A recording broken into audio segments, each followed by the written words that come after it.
जय गुरुदेव।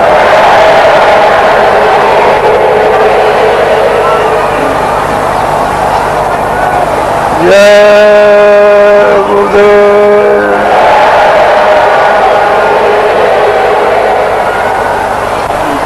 गुरु का ध्यान कर प्यारे,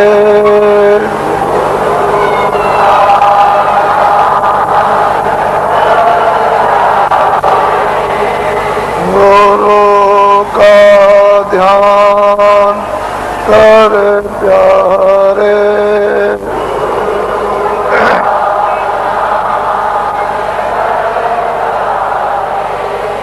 बिना इसके नहीं छूटना,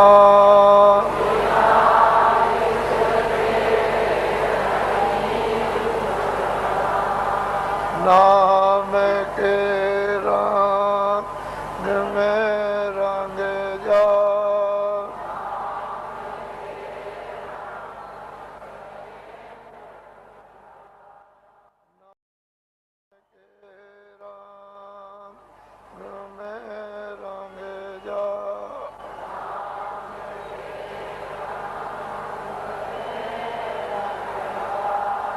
मिले तो ये धाम निज अपना,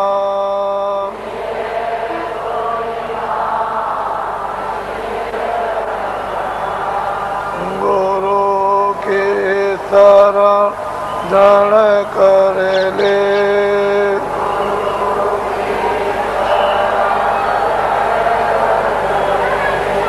गुरु की शरण धन कर ले,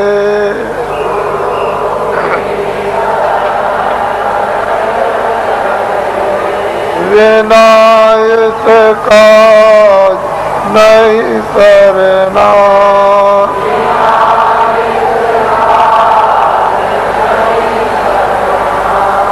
लोभ और मान क्यों चाहे,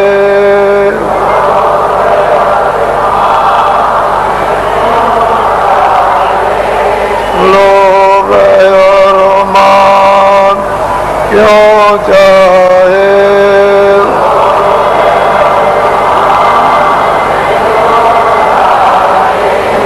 पड़ेगा फिर तुझे देना,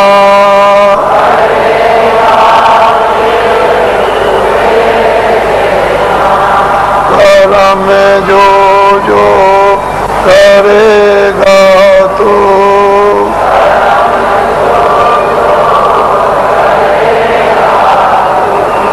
कर्म में जो जो करेगा तू,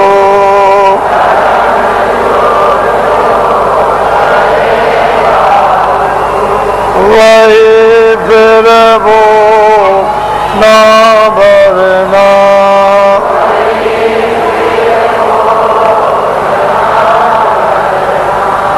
जत के जाल ते ज्यों त्यों,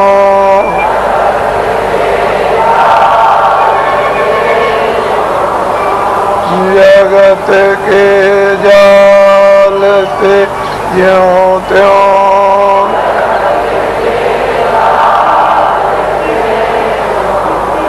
हटो मर्दान गी करना,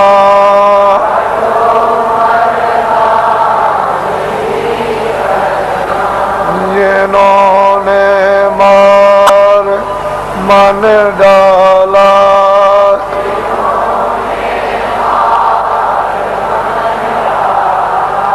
जिन्होंने मार मन डाला,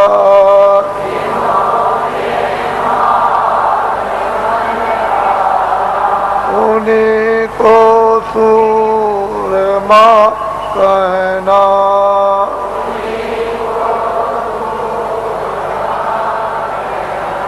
बड़ा बैरी ये मन गठों में,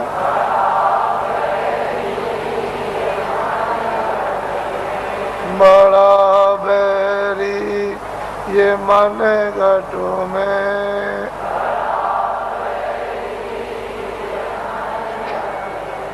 किसी का जीत ना कठिनाई,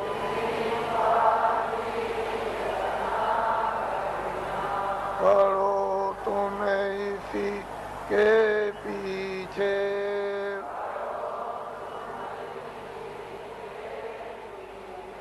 पढ़ो तुम इसी के पीछे।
नारियों, बच्चे और बच्चियों,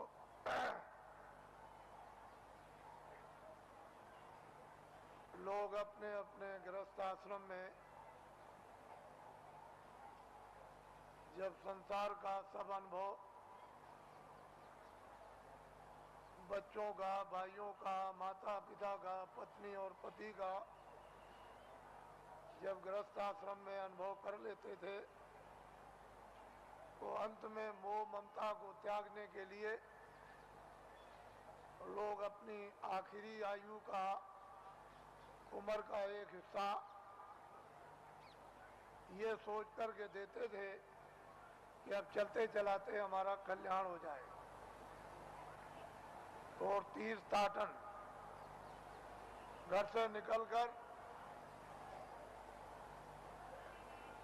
भागवत या गीता कराकर और भोज कराकर देशाटन के लिए, तीर्थ यात्रा के लिए निकल पड़ते थे और ये हाथ जोड़ते थे कि हम आ गए तो आ गए, अब हमको ये समझो कि हम नहीं हैं।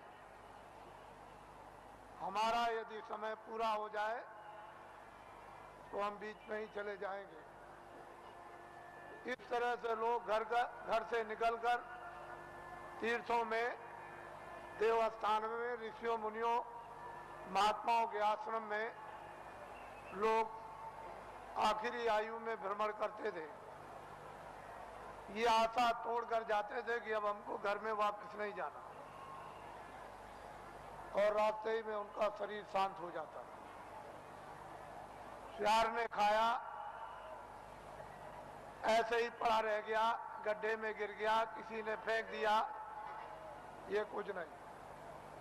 घर से निकल गए और चले गए। पहले सभी आश्रमों में ये नियम था। अब ये किया गया, अब ये बताया गया है कि गृहस्थाश्रम में रहो और आपको सच्चा सत्संग, सच्चे महात्मा का मिलना चाहिए, जिससे सत्संग और उसके वायुमंडल में अगर यदि शरीर शांत होता है तो अपने को वो परम सौभाग्यशाली ये समझे कि मेरी आत्मा का हो गया कल्याण। मैं जो कह रहा था कि अगले साल इसमें से कितने लोग यहाँ पर जो बैठ करके सुन रहे हैं वो अगले साल यहाँ नहीं आ सकेंगे, उनका समय पूरा हो जाएगा। इससे ये मालूम होता है कि आपका समय साल से कम रह गया, इसलिए दोबारा फिर ये आपको अवसर नहीं मिलेगा। न तो आप दर्शन दे सकते हो और न आप दर्शन कर सकते हो और न आप सत्संग सुन सकते हो, क्योंकि श्वासों की पूंजी समाप्त हो जाएगी और अनमोल मनुष्य शरीर किराए के मकान से जीवात्मा को विवश और लाचार होकर के निकलना पड़ेगा। तो आपने देखा होगा, आज सुबह लाइन में खड़े हुए पूजा के लिए, न कोई बीमार है, आराम से खड़े हैं और पूजा की प्रतीक्षा में है कि हम वहां तक पहुंच जाएं और प्रसाद ले लें, और बस उतने ही में जमीन पर बैठे और शरीर छूट गया, यानी जीवात्मा शरीर से निकाल दी गई। ये जीव का बहुत ही अहोभाग्य, ऐसा अवसर जीवों को मिलता नहीं है।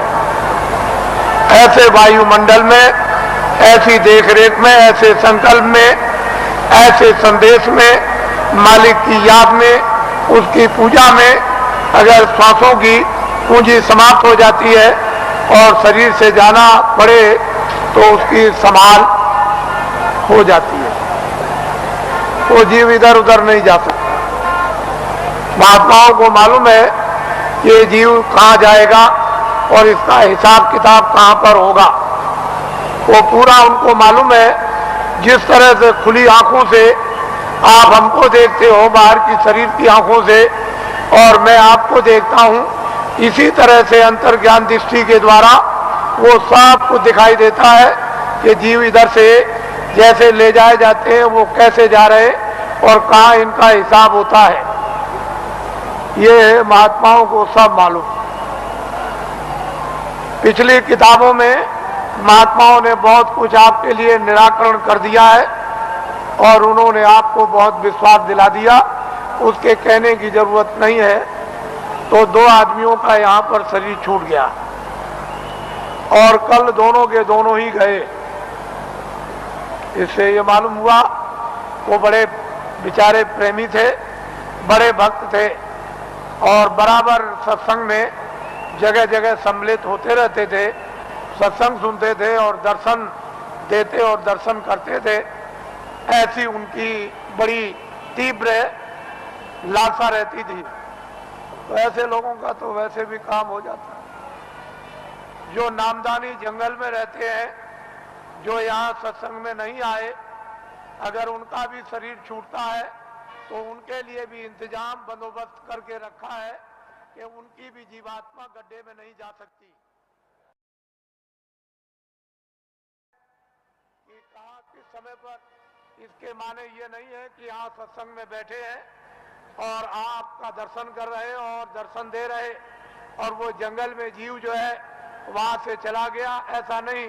उन्होंने पहले ही से इंतजाम करके पूरा रखा है और उनको मालूम रहता है कि जीव यहाँ से नामदानी जा रहा, उसका इंतजाम कर दिया।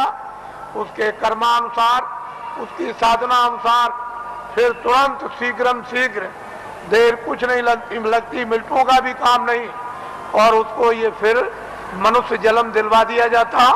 और ऐसे वायुमंडल में जन्म मिलता है जहाँ आसपास में सत्संगी यानी प्रेमी सत्संगने स्त्री और पुरुष रहे, और जैसे ही वो बच्चा बड़ा होता है फिर नामदान प्राप्त कर लेता है और वहां से साधना फिर शुरू कर देता है।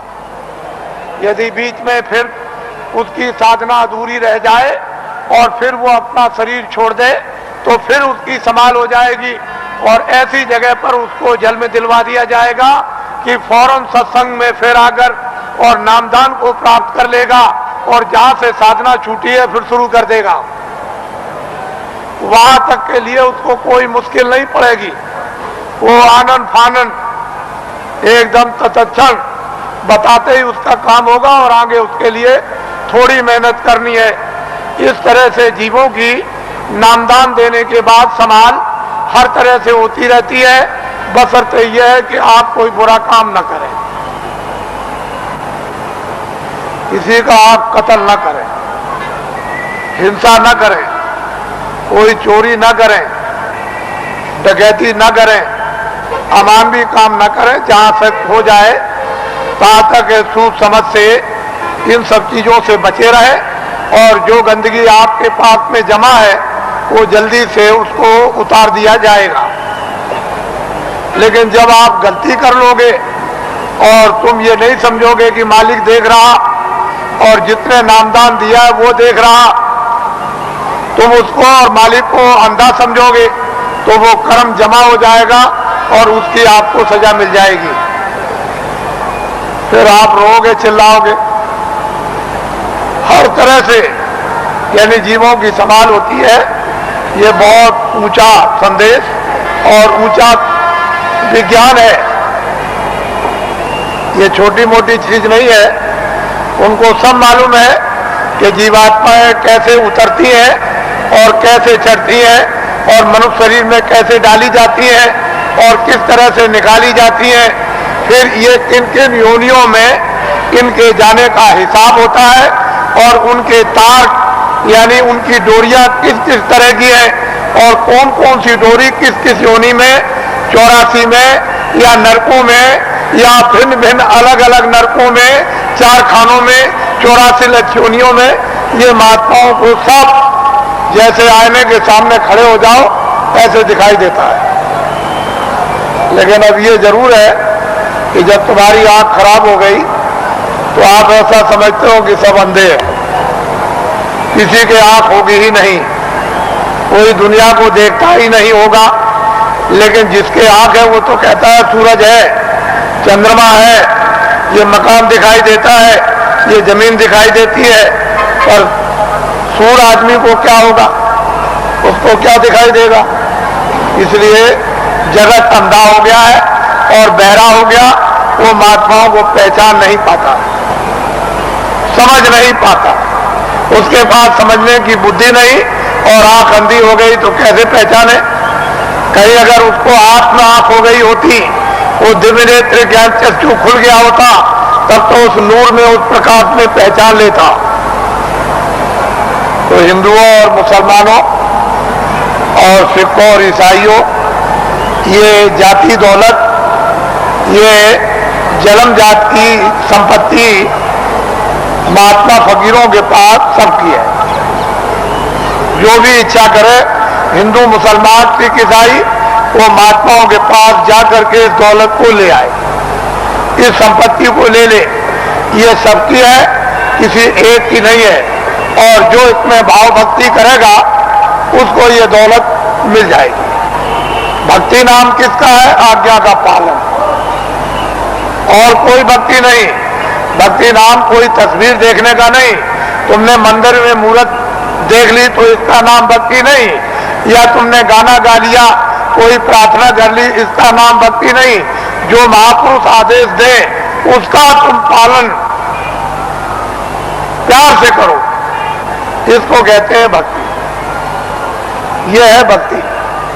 हमने राम को नहीं देखा, हमने कृष्ण को नहीं देखा, हमने तुलसीदास को नहीं देखा, हमने मोहम्मद साहब को नहीं देखा, हमने ईसा मसीह को नहीं देखा, हमने पैगंबरों को नहीं देखा, हमने योगियों को नहीं देखा, ऋषि मुनियों को नहीं देखा, तो आप किसका पालन करोगे? रामायण समझ में आती नहीं, गीता समझ में आती नहीं, कुरान समझ में आती नहीं। अगर समझ गए होते तो रहम ना आ जाता, फिर जालिम तो नहीं रहते, हृदय में दया नहीं आ जाती, निर्दयी तो नहीं रहते। लेकिन वो तो तुम्हारी समझ में आता नहीं। तो भक्ति नाम है आदेश का पालन। जो आदेश का पालन कर लेगा वो तो महात्मा बड़े दूर के देखने वाले होते हैं। वो धीरे धीरे धीरे धीरे धीरे धीरे चारों तरफ से जाल डालकर और ऐसा तुमको फंसा लेंगे, पहले कुछ नहीं बोलेंगे और जब शिकंजे में आ गए तब फिर ठीक करेंगे।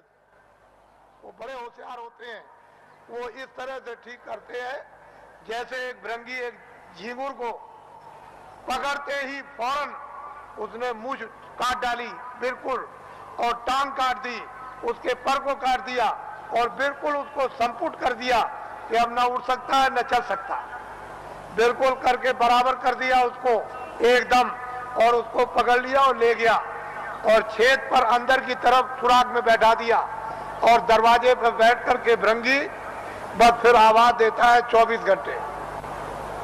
जब उसने भृंगी ने आवाज दिया 24 घंटे के अंदर, तो उसने अपनी सारी शक्ति को झींगुर में भर दिया, तो पर भी जमे आए, उसके पैर भी जमे आए, उसकी मूछें भी जमे आई, और बस 24 घंटे के बाद जो निकला तो फौरन उसने दूसरे को पकड़ा और उसको संपुट कर दिया। तो महात्मा बड़े होशियार होते हैं, तुमको नहीं मालूम कि वो कैसे पकड़ते हैं, आपको कुछ नहीं पता, जानते ही नहीं हो। इसलिए आप ये मत समझो ये सूखा सत्संग नहीं है। आपने कल देखा अपनी आंखों से कि 4 बजे से लाइन लग गई और सारी रात जाड़े में बैठे रहे, तो आपको ये जानना चाहिए कि सारी रात जगह एक तपस्या की, ऊपर से सर्दी थी और लाइन में धीरे धीरे बैठ करके खिसके हैं, धीरे धीरे आए और लाइन अभी तक लगी हुई है। अगर इसको देख करके तुमको अगर कुछ भी देश का और तुमको धर्म का और अध्यात्मवाद का और मोहब्बत प्यार और महात्मा फकीरों और सेवकों का अगर अनुभव नहीं होता है तो तुम्हारी बुद्धि जानवरों से भी गई गुजरी। फिर तो मैं ये कहूंगा कि जानवर ही अच्छे, आदमी अच्छा नहीं। इस दृश्य को आप देखिए, इस दृश्य को वैसे मेरे पास ऐसा रास्ता है कि मैं 4 ही घंटे में इसको निपटा दूं, लेकिन मैं ये दिखाना चाहता हूं कि देवियां कैसी बैठी हैं, कतार लगाकर, पुरुष कैसे बैठे कतार लगाकर, क्या इंतजारी कर रहे हैं और इस ठंडी में किस तरह से तपस्या कर रहे बैठे हुए हैं, ये आपको दिखाना चाहते हैं। ये महात्माओं का गोपनीय राज है। ये राज और रहस्य कुछ दिनों के बाद आपकी समझ में आएगा, अभी तो नहीं आ सकता। इसमें अगर आध्यात्मिकता का कहीं मसाला ना होता, सच्चा और सत्य, तब तो आप बहुत दूर चले गए होते। ये तो असली चीज है और वही सबको घूम फिर करके उसी जगह पर आ जाना, आएंगे वही। वो रास्ता एक दिया जा रहा, अभी रास्ता और रास्तों के स्रोत अभी खोल दिए जाते हैं, तो चारों तरफ गली कूचे से और फौरन पगडंडी और सड़कों पर आकर और फौरन आ जाएंगे बिल्कुल। फिर आप देखिएगा इस दृश्य को, तो आप ऐसा मत समझो वो कहते तो कुछ नहीं है।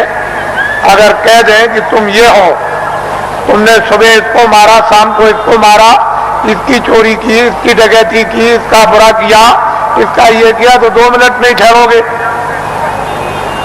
फिर तो 2 मिनट नहीं ठहर सकते हो, भाग के चले जाओगे। करे यहाँ तो सब कुछ खुल गया, यहाँ तो कुछ नहीं है। लेकिन वो धीरे से पोशीदा रखकर और धीरे धीरे धीरे धीरे जब रास्ते पर ले आएंगे और बांध लेंगे, तो कहेंगे अरे बेटा, ये बच्चे तूने बहुत कुछ कर लिया, ये काम किया है। तब उसका होश उड़ जाएगा और वो अपनी जगह पर आ जाएगा। वो आदेश उसको मिलेगा, उसका पालन करेगा, उसका नाम है भक्ति।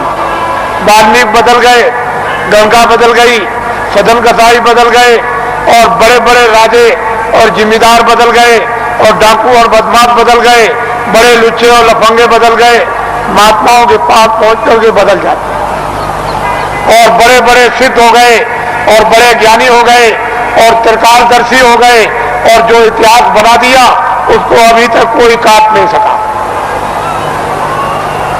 उन्होंने लिख दिया मैं सबसे बुरा था, मैं सबसे पापी था, मैं सबसे गुनाहगार था और सब कुछ चिल्लाकर उन्होंने किताबों में ढंढूरा पीट दिया। लेकिन यह है कि जिस महापुरुष के चरणों में गए उन्होंने उस सबको क्षमा कर दिया। उसके बाद में मसाला है, जड़ी है, औषधि है, बूटी है, उसको लगा करके और सबको धो डाला। तब उसको स्वच्छ और साफ और निर्मल और शुद्ध और पवित्र है उसको कर दिया, उसकी तब महिमा होती है, तब गुणगान होता, तब भक्त और भगवान की लीला होती है। नहीं तो वैसे तो कौन भगवान को पहचान सकता है? भगवान तो भक्तों को पहचान लेगा, लेकिन भक्त कौन है? कोई नहीं। भक्त और भगवान का एक रस, एक रूप और एक भाव जब बन जाता है तब लीला होती है भक्त और भगवान की, स्वामी और सेवक की, और मुर्शिद और मुरीद। तो मुसलमान जो मस्जिद में इबादत करते हैं उनके इबादत करने का तौर तरीका सही नहीं है, गलत है। इसलिए मुसलमानों की इबादत खुदा कबूल नहीं कर रहा। क्यों नहीं कर रहा? कि उन्होंने अपने दिल और दिमाग को पाक साफ नहीं रखा, और गंदगी से मालिक इबादत को कबूल कभी कर नहीं सकता। इसलिए उनकी इबादत कबूल नहीं होती और वक्त उनका जाया हो रहा। और ये जिस्म जो आपको थोड़े वक्त के लिए दिया गया, वक्त पूरा होते ही जैसे ही पूरा हुआ, लेकिन उन्होंने कहा जिस्म हमने इबादत के लिए ही दिया है कि इबादत से तुम अपनी रूह को जगा लो और नजात में पहुंचा दो मौत के पहले। लेकिन आपने इसको समझा नहीं, वक्त पूरा हुआ और रूह को जिस्म से निकाल दिया। जिस तरह से हिंदू की जीवात्मा निकाली जाएगी, उसी तरह से मुसलमान की रूह निकाली जाएगी, और फैसला दोनों का एक ही तख्त पर होता है, अलग अलग नहीं। वहां न कोई हिंदू है न वहां कोई मुसलमान। वहां तो जो भी तुमने अच्छे और बुरे जो काम किए वो वहां पर हैं और उसी का इंसाफ हो जाएगा। वहां किसी शहादत और गवाही की जरूरत नहीं।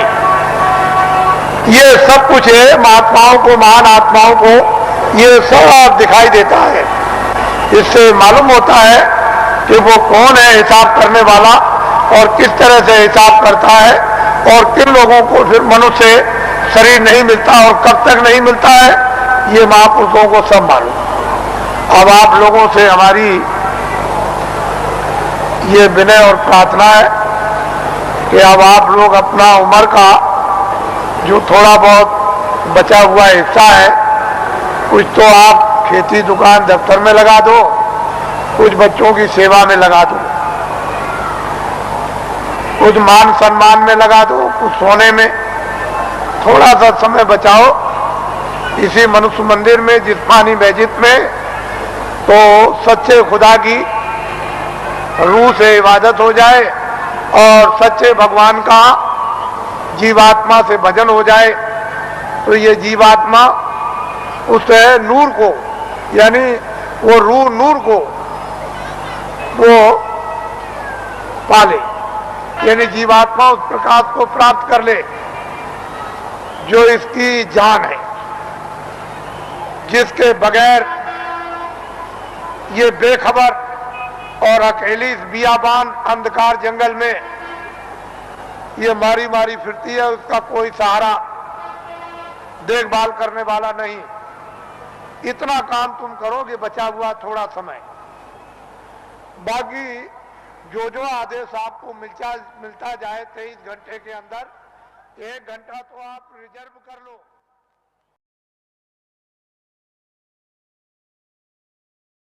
में 10 मिनट दोपहर बाद और 10 मिनट अर्ध रात बाद, इस तरह से 1 घंटा तो रिजर्व कर लो, बचा करके रख लो। और 23 घंटे के लिए जितना जितना आदेश मिले, दफ्तर के लिए, दुकान के लिए और खेतों के लिए और बच्चों की सेवा के लिए, आए गए मेहमान के लिए और सोने के लिए और स्नान करने के लिए, अस्पताल में जाने के लिए, जितना आपको आदेश मिल जाए वो तो आप इसकी हिफाजत कर लो। इसमें बैठी जीवात्मा उसकी भी हिफाजत कर लो। दोनों काम आपके लिए सुलभ हो जाएं, ये भी ठीक और जीवात्मा भी तुम्हारी जाग जाए। लेकिन इसी से जगेगी जब ये ठीक रहेगा, निरोगी रहेगा और स्वच्छ रहेगा और साफ रहेगा और पाक रहेगा, तो फिर जीवात्मा भी साफ हो जाएगी और निरोगी हो जाएगी। नहीं ये रोगी तो वो भी रोगी, ये गंदा तो वो भी गंदी, मन गंदा, बुद्धि गंदी, आंख गंदे, चित्त गंदा, तो जीवात्मा और अंतःकरण भी गंदा, तो फिर बीमारी कैसे जाएगी, ये रोग और कोड़ कैसे जाएगा। तो इसलिए आप थोड़ा रिजर्व करो अपने समय, फिर थोड़े ही समय के बाद जब नशा उतरने लगेगा तो अफीम का नशा कुछ नहीं, शराब का कुछ भी नशा नहीं, ये वो नशा है कि एक बार पी लो तो फिर कभी चढ़ी उतरती नहीं है। मेरे पास बहुत से लोग आते हैं और बड़े बड़े प्रलोभन दिए कि चलो आप ही को प्रधानमंत्री बना देंगे। अरे मैंने कि चलो, तुम एक प्रधानमंत्री नहीं, लाखों और करोड़ों, उसकी भी जरूरत नहीं है, वो तो कूड़ा कचरा है। प्रधानमंत्री का स्थान कूड़ा कचरा बदबूदार है, ये सब तुम्हारा कोई असर लगने वाला नहीं है, इसको छोड़ दो। धन और दौलत ये सब छाया है, ये वक्त से ये सब अलग थलग, और ये भी छाया, ये मैल है। देखते देखते मिट्टी का मिट्टी में, वायु का वायु में, अग्नि का अग्नि में, और आकाश का आकाश में, ये सब का सब जल का जल में मिल जाएगा और कुछ भी पता नहीं चलेगा कि ये कहाँ चले गए। और जीवात्मा जिसके कारण ये चलता फिरता बोलता है, ये बादशाह कहलाता, सेठ साहूकार कहलाता, विद्वान कहलाता और बड़ा बहादुर और दानी कहलाता, वो तो निकल जाएगा, उसका भी पता नहीं। उसी के पते के लिए अनमोल मनुष्य शरीर आपको दिया गया, इसमें बैठकर उसका पता लगा लो, और इन्हीं इंद्रियों के द्वारा तुम जो है उस छाया पर, यानी कागज पर लिख मारो कि मैंने उसको देखा जिसका कभी नाश नहीं होता है, जो चलता फिरता बोलता नहीं, जिसके यहाँ कभी सुबह शाम नहीं होती है, जिसके यहाँ कभी रात्रि और दिन नहीं होता, और सूरज और चांद कभी निकलता नहीं, वो एक रस रहने वाला। इसलिए आप थोड़ा समय बचाओ, ये हमारी विनती और प्रार्थना है। हम तो वर्षा आदेशानुसार ये देते हैं, लेकिन उसको संभाल करके रखो। हमारी बात अच्छी तरह से समझ लो। तुमने अगर किसी की नाक काटी है सुबह, तो वो सब फिल्म में आ गई। शाम को तुमने गर्दन काटी तो सब फिल्म में आ गई। वो रो रहा, चिल्ला रहा, सामने पड़ा। मारने वाला भी है, मरने वाला भी। किसी की टांग काट दी, हाथ काट दिया, रात को चोरी या दिन को की, दिन को डकैती या रात को, या आपने और कोई अमानवी काम, ये सब फिल्म में, फाइल में सब छपता जा रहा।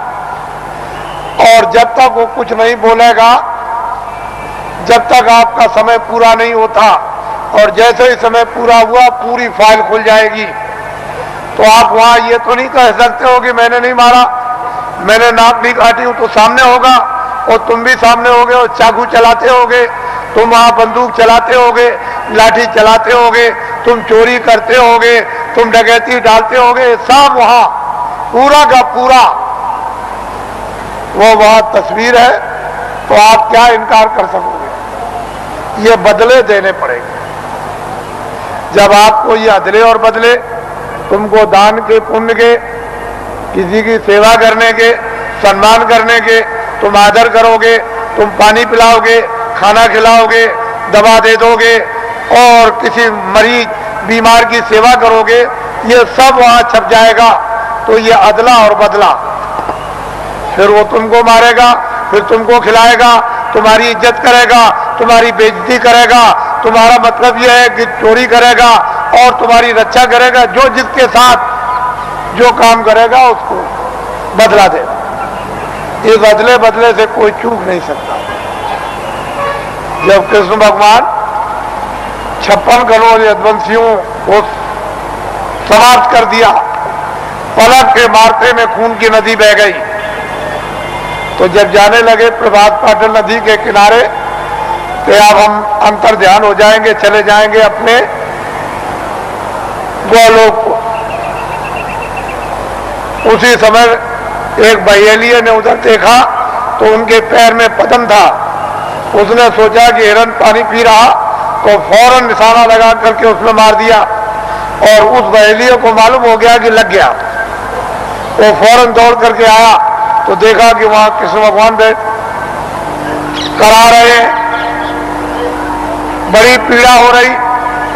तो उसने कहा, अरे भगवान ये क्या हो गया, मैंने तो सोचा था कि हिरण पानी पी रहा और यहाँ आप निकल आए, मैंने तो बड़ा अपराध किया।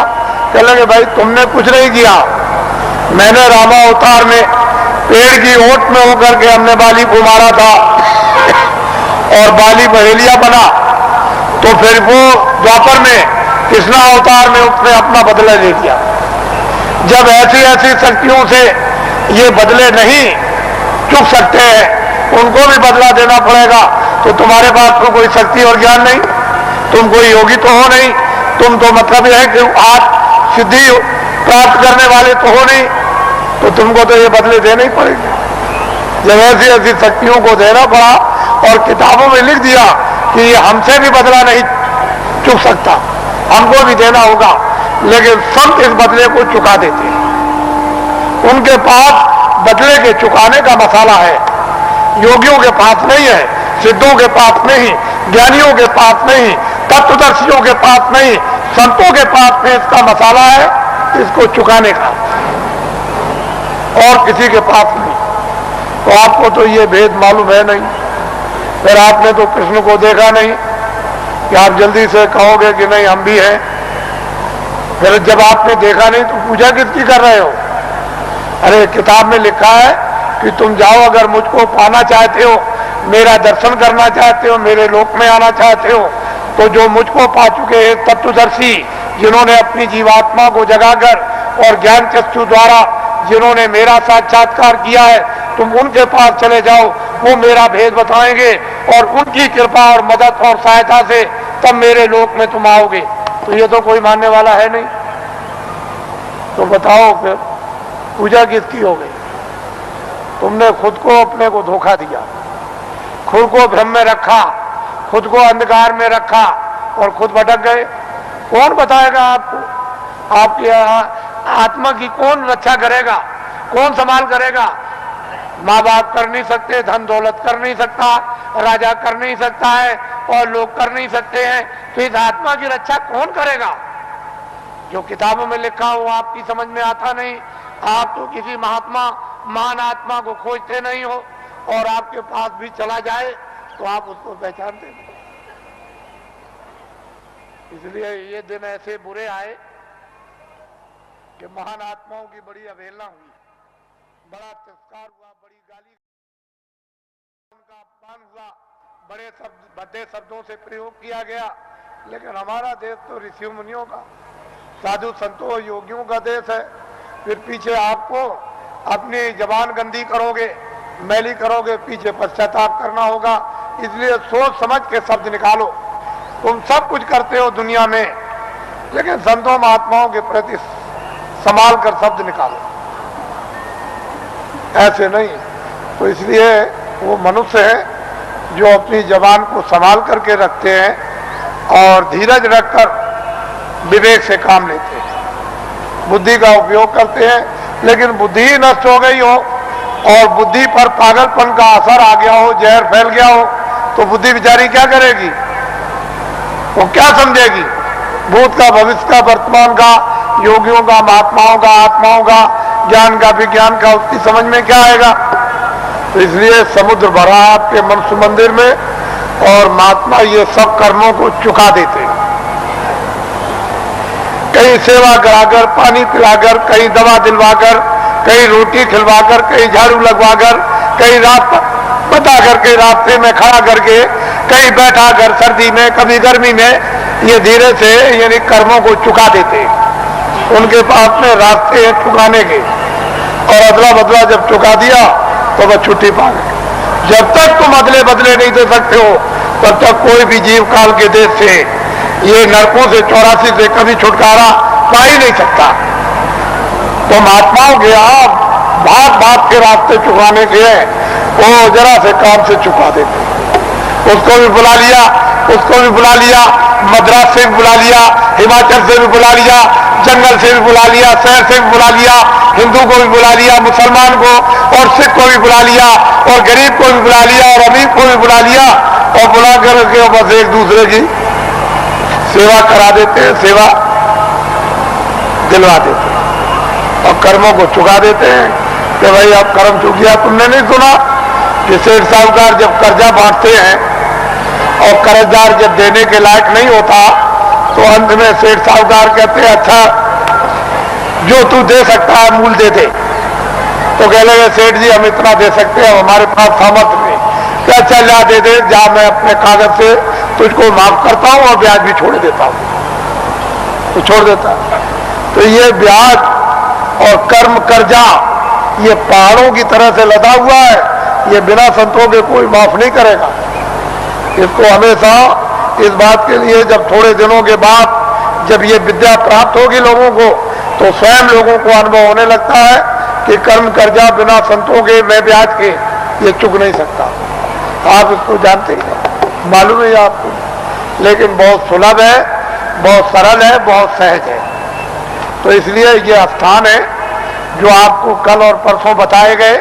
इन स्थानों पर ईश्वर और ब्रह्म और पारब्रह्म और महाकाल पुरुष बैठे हुए हैं। इन्होंने अपने देवी और देवताओं को अपने मतलब ये कारगुजार बड़े बड़े पदाधिकारियों को अपने अपने लोक में इन्होंने स्थापित कर रखा है और वो सब काम करते रहते हैं। जैसे ब्रह्मा विष्णु महादेव और पार्वती लक्ष्मी और सावित्री, और इन्होंने अपने अपने और लोगों को काम दे दिया और आद्या महाशक्ति ने इनको काम दे दिया और निरंजन भगवान ने एक आद्या महाशक्ति का लोक बनाया जिसमें इतना बड़ा लोक है कि मृत लोक से ज्यादा बड़ा स्वर्ग और स्वर्ग से ज्यादा बड़ा वैकुंठ और वैकुंठ से बहुत बड़ा शक्ति लोक। लोक में स्त्रियां राज करती हैं। पुरुष स्वरूप का यानी पुरुष रूप का और पुरुष की शकल का नाम और निशान नहीं है। वह सारी की सारी स्त्रियों का राज उस मंडल में उसको कौन पार कर सकता है, किसकी सामर्थ्य है। उसके बाद निरंजन भगवान का जो धाम है वो तो मतलब है कितना बड़ा, तो कितना बड़ा। उसके ऊपर फिर माया का देश है, वहां माया ही माया है, वहां पुरुष का कहीं भी नाम निशान उस बड़े इतने बड़े जितने कितने माया के लोग हैं उसमें कहीं भी कोई पुरुष नहीं दिखाई देता। और फिर ब्रह्मधाम, आपको तो ये राज मालूम है नहीं। तो इसकी साधना दोनों आंखों के पीछे जो जीवात्मा बैठी है और ऊपर से आवाज आ रही है लेकिन कान तुम्हारे बंद हो गए और तुम जुग जुग से यानी कितने कल्प बीत गए जब से आए तब से सो गए। कोई तुमको महापुरुष, कोई योगी, कोई सिद्ध पुरुष तुमको जगाने के लिए मनुष्य मंदिर में मिला नहीं कि तुम्हारी जीवात्मा को घाट पर बैठाल के जगा दे। अब ये वक्त और समय आ रहा, हम उस तरह का सब माहौल तैयार किए देते हैं।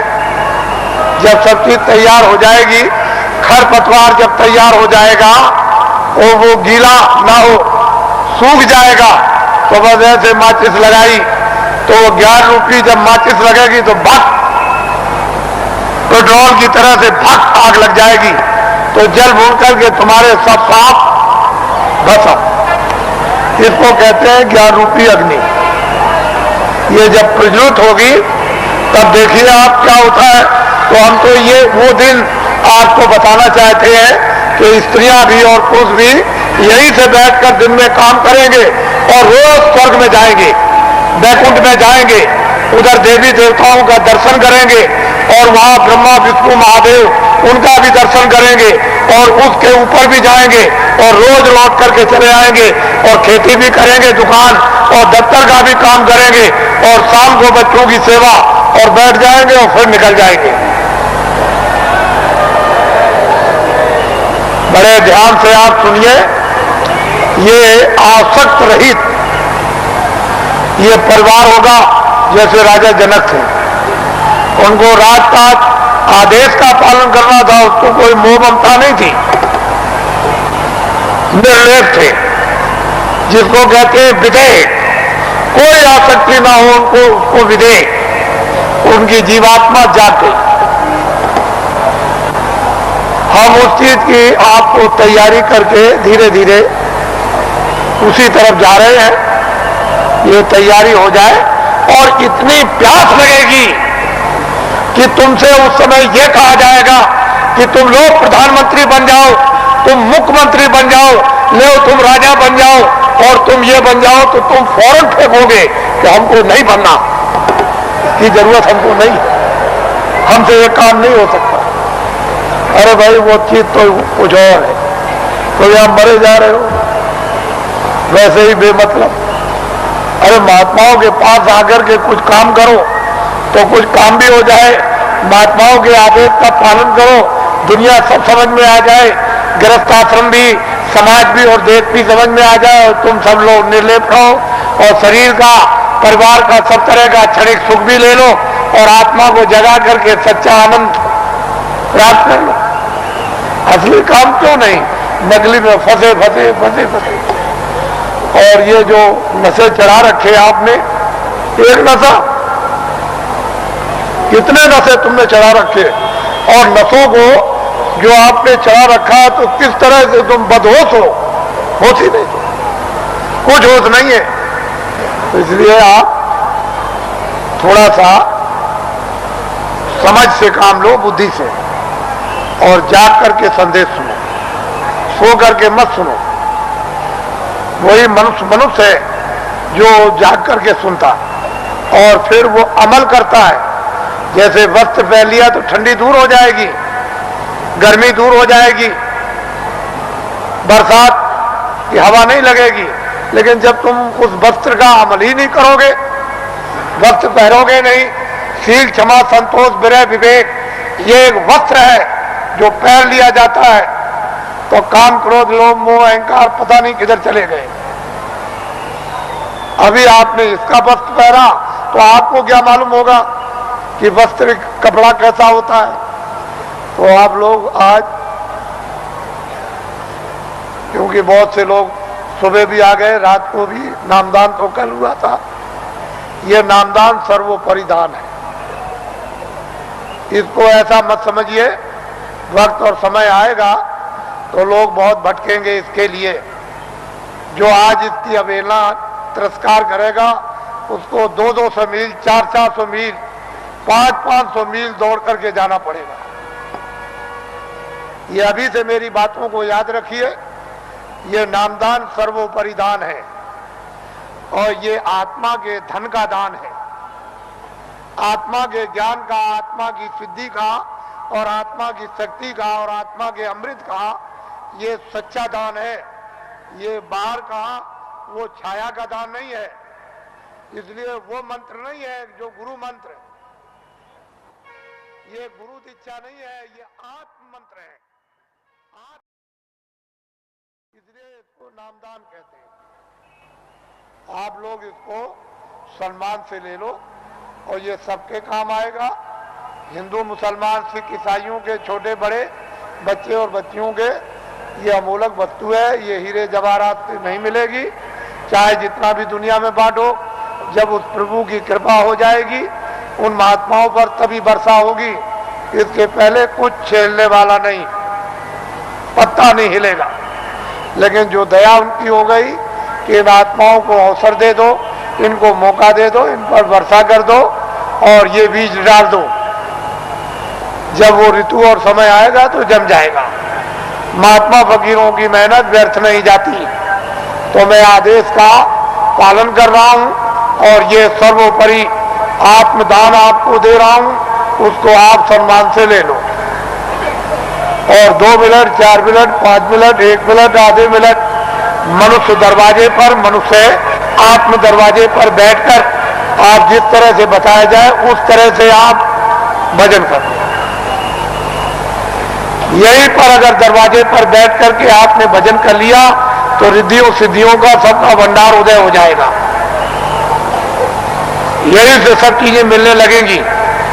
लेकिन दरवाजा नहीं मिला और वहां बैठ करके भजन नहीं किया तो कुछ मिलने वाला नहीं है। वैसे ही खाली आए हो अज्ञान में आए और अंधकार में आए, रोते हुए आए। जब जाने का समय होगा तो ज्ञान रखवा लेगा, देखना रखवा लेगा, सुनना और बोलना रखवा लेगा, और एक पीछे से ठोकर मारकर रवाना कर देगा। इसलिए आप लोग संभल करके रहो। हम तो कोई जय गुरुदेव है नहीं। इस किराए के मकान का नाम आपका ही रखा हुआ, जो रखवाया होगा उस समय के पंडितों से, यह नाम तुलसीदास है। और जय गुरुदेव नाम उस परमात्मा का, ईश्वर का, भगवान का, उस सर्वशक्तिमान, उस ब्रह्म का, उस अल्लाह ताला यानी खुदा और गात का नाम। ये किसी इंसान आदमी का नाम नहीं। तो जो नाम मैं भगवान का बोलूंगा सब लोग एक साथ बोलेंगे, आगे पीछे नहीं। जो नाम बोलता जाऊं सब लोग उच्चारण करना, जिससे हमको मालूम हो कि आप शुद्ध नाम का उच्चारण कर रहे हो। जब मैं बोल बंद हो जाऊं तो आप भी बंद हो जाना। बोलो जय गुरुदेव। और ये आत्माओं का गोपनीय यानी रूहों का ये छुपा हुआ राज, ये खजाना है। ये जब तुम जरा सा रियाज और जरा कमाई करोगे, थोड़ी सी आप मेहनत, अभ्यास और साधना करोगे तो जल्दी से ये प्रकट होने लगेगा। लेकिन तुम ऐसे ही बैठे रह गए तो घर का भी कोई काम नहीं होता। और वैसे घर में भी कोई आपको नहीं पूछेगा, अरे भाई काम प्यारा, चांद थोड़ी प्यारा है। अरे भजन करोगे तब तो तुम प्यारे बनोगे, तब तो तुम्हारी जीवात्मा इस अंधकार से, इस जड़ता से निकलेगी। लेकिन भजन नहीं करोगे तो कौन किसको प्यारा? पति स्त्री को जवाब देता है, स्त्री पति बच्चे को जवाब देते हैं, चाम नहीं प्यारा, काम प्यारा। अरे बातें प्यारी नहीं है, साधना और भजन और प्यारा है। तो इसलिए थोड़ा तुम भी मेहनत करो, हम भी करो, दोनों की मेहनत से ये हो जाएगा, काम पूरा हो जाएगा। आज गुरु महाराज का ये उनका पुण्य, जो संकल्प यहां छोड़ गए हैं, जो आशीर्वाद और आदेश जो दे गए हैं, ये सब उनकी चीज है। हमारे पास कुछ उन्हीं का आशीर्वाद, उनकी दी हुई ये दौलत है। और उन्होंने आदेश दिया है कि इस तरह का जब समय आएगा तो बांट देना, वो आपको मिलेगी। उनकी ये स्मृति है, यादगार, कि ये खजाना महापुरुषों ने बांटने के लिए दिया है। ये उनकी यादगार और वो सब चीजें ताजी। गुरु महाराज बड़े सादे थे, बड़े सीधे थे, बहुत सादगी थी, बड़े सीधे थे, बड़े भोले थे, लेकिन जानते सब कुछ थे। कोई चीज उनसे छुपी नहीं, सब कुछ जानते थे। और उन्होंने ये संकल्प, तो उनका ये संकल्प है कि जीवों को बहुत लाभ होगा, रूहानियत का, आध्यात्मिकता का। आगे सब लोग तैयारी करो, भंडार खुलेगा और सब लोग उस भंडार में प्रवेश होंगे और असली खजाने की लूट होगी। लोग लूटेंगे अपने अपने दामन, अपनी अपनी झोली, नेत्रों की झोली, नेत्रों का दामन, दिव्य नेत्र की झोली और दिव्य नेत्र का दामन फैलाकर, और माल की, अद्भुत माल की, दैविक माल की, वो खजाने की यानी लुटाई होगी। और हीरे जवाहरात ये उस लुटाई के सामने कुछ नहीं है। वो चेतन हीरे, वो अमृत के हीरे ऐसे बरसेंगे जिसको ये सब के सब इस मनुष्य रूपी मंदिर में अपनी आंखों से वो लुटाई होगी कि जो वर्णन में नहीं आएगी। आपको क्या मालूम है कि आकाश से क्या वर्षा हो रही है? तुमने अपना दरवाजा ही बंद कर रखा तो वर्षा क्या पता चलेगी? अरे दरवाजा तो खोलो, मोटो खोलो तब वर्षा मालूम हो कि कैसी वर्षा हो रही है अखंड। महात्माओं ने जो कुछ भी वर्णन किया है वो कटु सत्य है, उसमें जरा सा भी कोई गुंजाइश नहीं। तो ये उनकी पुण्यतिथि है और उन्हीं के संकल्प का ये आपको प्रसाद। वो तो देने का एक आधार तो चाहिए, तो कोई आधार आपको, जो आधार है वो आपको दिया जाता है कि इसको आप संभाल करके ले जाएंगे। हो सकता है कि साल भर आपको अवसर न मिले, तो इसको आप प्रसाद को संभाल करके रखेंगे और जरूरत पड़ने पर आप इससे काम लेंगे। अपनी व्याधियों में, परेशानियों में कभी कभी ऐसा भी होता है कि हे मालिक, हमको कुछ नहीं चाहिए, जितने दुख हमारे कर्मों के हों वो जल्दी से जल्दी हमको दे दीजिए, लेकिन प्रार्थना यह है कि बर्दाश्त जरूर दीजिएगा और हमको आत्मधन लुटा दीजिए। तो इसलिए भी आत्मधन की लूट के लिए भी प्रसाद खाते हैं, ये तो मुख्य चीज है।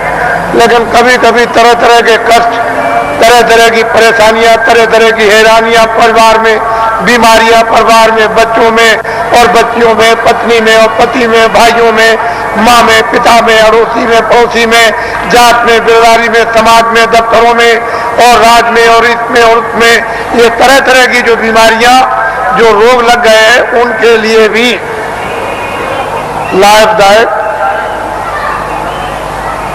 लेकिन यह है कि अनुचित उपयोग करोगे तो लाभ नहीं होगा, उचित उपयोग करोगे तो लाभ हो जाएगा। अनुचित क्या उपयोग है कि मैं ये प्रसाद खाता हूं, आज मैं रात को डकैती डालूंगा, मुझे 1 लाख रुपया मिलना चाहिए, ये अनुचित, इससे लाभ नहीं होगा। तुम इसको खा करके डकैती डालोगे, चोरी करोगे, मौके पर पकड़े जाओगे और फिर कर्मचारी अधिकारी पकड़ेंगे तो वो डंडे मारेंगे, कचहरी पहुंचा देंगे, तुम्हारी सजा हो जाएगी। तो अनुचित प्रसाद का उपयोग मत करो, उचित करो। और मेरी चोरी छूट जाए, मेरी डकैती छूट जाए, झूठ छूट जाए, छल कपट छूट जाए, बदमाशी छूट जाए और मुझसे ये छूट जाए और ये बुराई छूट जाए और मुझ में अच्छाई आ जाए। और जब उचित उपयोग करोगे कि मेरी बीमारी चली जाए या मुझे बीमारी में आराम हो जाए, तो इसमें लाभकारी होगा, फायदा कर। ये इसलिए बातें आपको बताए देता हूं कि आप श्रद्धा से, आस्था से आपने रात को तपस्या की है ठंडी में।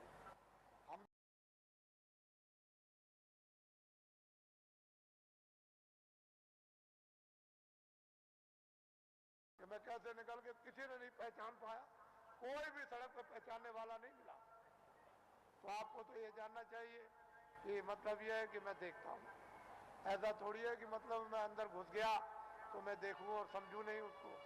तो ये सब मैं देखता हूँ कि आप अंगों से तपस्या कर रहे हो और तपस्या का फल आपको मिलेगा। ठीक है, आपने शरीर से गुनाह किए हैं, बुरे काम किए, पाप किए हैं, आपने, ये ठीक है कि आपके ऊपर जमा है, लेकिन तपस्या अपनी जगह। वो तो धीरे धीरे धीरे धीरे जिसका ढेर ज्यादा हो जाएगा और फिर एक दूसरे में मिलने लगेगा, तो मिलकर के एक दूसरा अच्छा और खराब खून शोधन करके और खराबी को निकाल देता है। वो तो अपने तरीका है। लेकिन यह है कि तपस्या तो तपस्या ही है। तो आपको मैं और कुछ नहीं कहूंगा, क्योंकि ये गुरु महाराज की ये विशेष कृपा और दया यादगार दिन है। आज मैं आपके सामने नामदानी देकर इसको समाप्त करूंगा। ये लोग जो अभी प्रसाद ले रहे हैं वो उसी तरह से, यानी प्रसाद को ले लें, अच्छा रहेगा और वो उनके लिए जरूरी है। ठीक है, आप इधर आओगे तो ठीक है, लेकिन वो भी संकल्प ही किया, यानी दया मांगी हुई है। तो जब दया मांगी हुई है और वो एक आपके लिए सुलभ है, तो आप क्यों इधर उधर यानी हाथ पैर पीठ पटकते हो? जो चीज मिल रही उसको तो पहले ले लो, और कुछ मिल जाएगी वो भी ले लेना। अरे भाई, इसके माने ये थोड़ी है कि अगर कोई 10 दे तो 10 भी ले लो, और कोई ये दे दे तो और भी ले लो, कोई एक दवा दे दे तो वो ले लो, और कोई उससे भी अच्छी दे दे उसको भी ले लो। तो ऐसा क्यों कि बस हम नहीं लेंगे? अरे रोग तो रोग ही है, बीमारी तो बीमारी, भूल भटक तो गुरुदेव। घर जाओ आप, फिर आप मेरी बात को सुन लें। दाएं जो इस मैदान में और मैदान के बाहर इतना ही टेंटों में, रावटियों में और इस बाउंड्री के बाहर ये जो अपनी आंखों से आप देख रहे हो, इस स्थान पर 25 सालों से अगेन सुधी 10वीं को प्रतिवर्ष भंडारा हो रहा। प्रत्येक बरस 25 साल से हो रहा। कितने साल से? इसको आप लोग याद करके रखिए। ये सारी जमीनों के हमारे पास दस्तावेज है। हमने इन जमीनों को उस समय पर खरीदा है जब 150 रुपए एकड़ जमीन हमको यहाँ मिली। इस जमीन की कोई भी पूछ किसी तरह की नहीं थी। 200 रुपए एकड़, 400 रुपए एकड़, 500 रुपए एकड़, यानी 100 डिसमिल का एक एकड़ होता है। तब की हमारी जमीन, यानी हमने इसको 64 में लिया था। 25 सालों से भंडारा हो रहा। जहां इतना बड़ा जन समुदाय मानव बात को समझने के लिए, इस देश की संस्कृति को समझने के लिए और मोहब्बत और प्यार को जानने के लिए, राष्ट्र और मानव की सेवा खिदमत करने के लिए जिस स्थान पर इतनी बड़ी शिक्षा दी जाती हो और सभी जनहितों के काम जितने हो वो सब किए जाते हो, तो आप लोग बुद्धिमानी से काम लो। इसमें आप लोग अपनी भावनाओं का सहयोग दो कि जनहितों के काम लोक परलोक के और भी अच्छे हों। जब आपकी भावनाओं का सहयोग मिलेगा तो मालिक की आप पर भी दया होगी और मालिक की दया का शक्तिपात आप पर भी होगा और बुद्धि जगेगी तो आपको जस मिलेगा, आपकी कीर्ति होगी। और आपको क्या चाहिए? किसी को देश में सात्विक जस, उसकी कीर्ति हो, इससे इस लोक में और कौन सा सौभाग्य प्राप्त होगा? लेकिन 25 सालों से हो रहा। एक स्थान पर मथुरा वृंदावन में किसी भी आश्रम में इतना आदमी नहीं आता। आप देख रहे हो कल नगर दर्शन फेरी, आप सब लोग सभी प्रांतों से आए हुए नगर दर्शन फेरी में पद यात्रा करेंगे, पैदल चलेंगे और जितने भी लोग कतारों से बाहर होंगे, जो सेवादार जो कतारों से बाहर चलेंगे बच्चों की संभाल के लिए, यानी उससे अलग होकर वो तो कुछ है बोल सकते हैं, बाकी जो बीच में सबके सब चलेंगे वो सारा का सारा यानी नगर दर्शन फेरी के लिए मौन होकर के जाएगा, मौन बोलेगा नहीं। विश्राम घाट तक, यहां से चलकर विश्राम घाट तक, जहां हिंदुस्तान का मथुरा का एक विश्राम घाट स्थान बहुत प्रसिद्ध है, उस घाट तक सारा का सारा नगर दर्शन फेरी के लिए मौन पद यात्रा करेगा। सभी नर नारी जो उसमें होंगे सीधे चलेंगे, जो थोड़े से सेवा करने वालों के अतिरिक्त है, यानी वो लोग बोल सकते हैं, किसी को कुछ समझा सकते हैं, लेकिन आप मौन। हमारे कर्मचारी अधिकारियों की किसी भी व्यवस्था में कोई बाधा नहीं जिससे कि इनका नाम बदनाम ना हो। मौन आप चलेंगे। फिर एक बात को सुन ले, जो भरी हुई सड़क जाएगी उससे जो किनारे किनारे होंगे वही कुछ ही चंद लोग मतलब आप में कुछ कह सकते हैं, कोई पूछे तो बहुत मीठी जबान में बोलेंगे और उतनी बात कहेंगे जितनी जरूरत, बाकी सारा का सारा नगर दर्शन फेरी के लिए पूरा का पूरा ये जन समुदाय मौन होकर के जाएगा। कैसे जाओगे? कैसे जाओगे? विश्राम घाट तक। कहां तक? विश्राम घाट पर मौन टूट जाएगा। फिर कोई भी कुछ पूछे या विश्राम घाट के आगे निकल जाओ तब भी आपका मौन टूट जाएगा। फिर मौन रखने की जरूरत नहीं है। आगे जैसे ही विश्राम घाट की तरफ जाओ और द्वारकाधीश मंदिर की तरफ बढ़ो, बस अपने मौन को छोड़ दो, लेकिन विश्राम घाट तक आपका मौन रहेगा।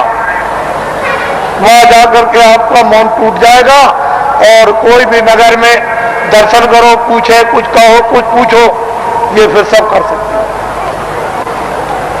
और वही आपको छोड़ दिया जाएगा, जिससे कि आप मंदिरों में या और मतलब यह है कि दर्शन घाटों पर या और भी मतलब यह है, ये सब अच्छी तरह से दर्शन ये करें, कोई दान, कोई पुण्य, कोई ये, कोई वो, कोई हाथ जोड़े, कोई नमस्कार, ये सब उसी को करो कि ये सब उसी का रूप है।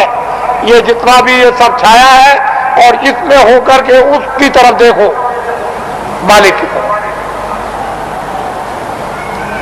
सुबह घंटी बजेगी और ये माइक बोलेगा, आप लोग जल्दी जल्दी तैयार होंगे और 6 बजे बड़ा समुदाय बाहर सड़क पर आ जाएगा और फिर यहाँ जैसे ही सूरज निकलने को हुआ प्रकाश, बस यहाँ से चल देगा।